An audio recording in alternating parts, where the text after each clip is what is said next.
maraming mga basag-basag.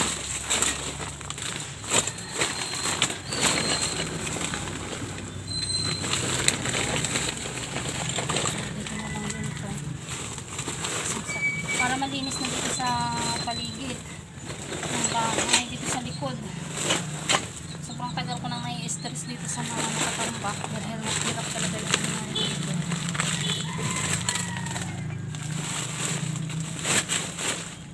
Hindi katulad sa Maynila na may nangungulikta ng basura.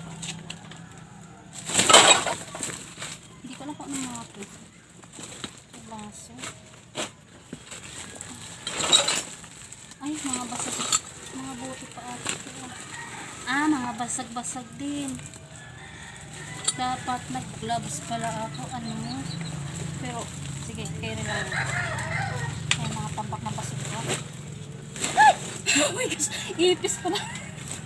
Kala ko, ahas. Sobrang takot ako sa ahas. Ito, pwede ito masigahan.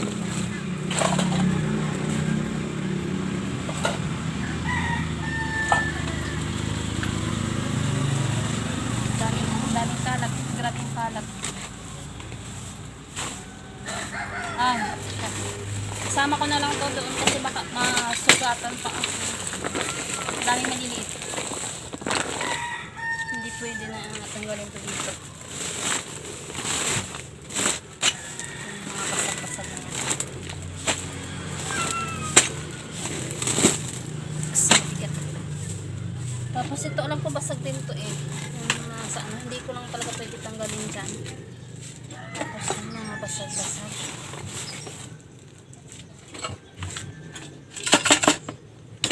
Baka may pera.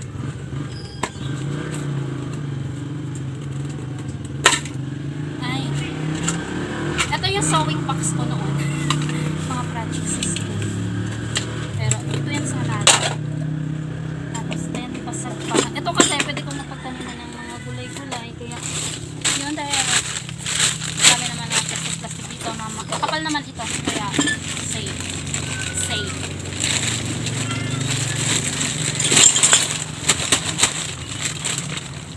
Ito pwede kong mapagtaniman to. Ang kulay, talong, ganyan. Tapos ito, tapon mo lang din. Doon sa plastic to. Tapos yung mga bag at chanelas. Hindi ko alam kung ihahalo ko na lang sa plastic. So, ang daming basura. Yan. So, ibahin ko na lang kaya ko. Yan.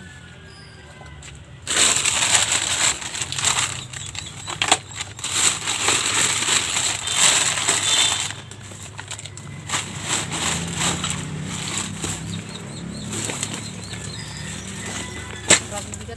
So, mayroon pang plastic dito sa gilid. So, yan. Apakan natin para lumit. Kasi mayroon pang galagay.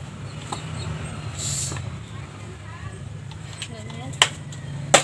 Tapos ito, yan sa mga lata-lata ng mga dilata. Ito yung mga dilata. Lata-lata na sabi.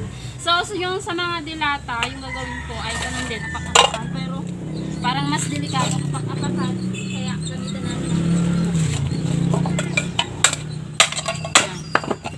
Dapat kalat kahoy, ano. Pero okay lang yan.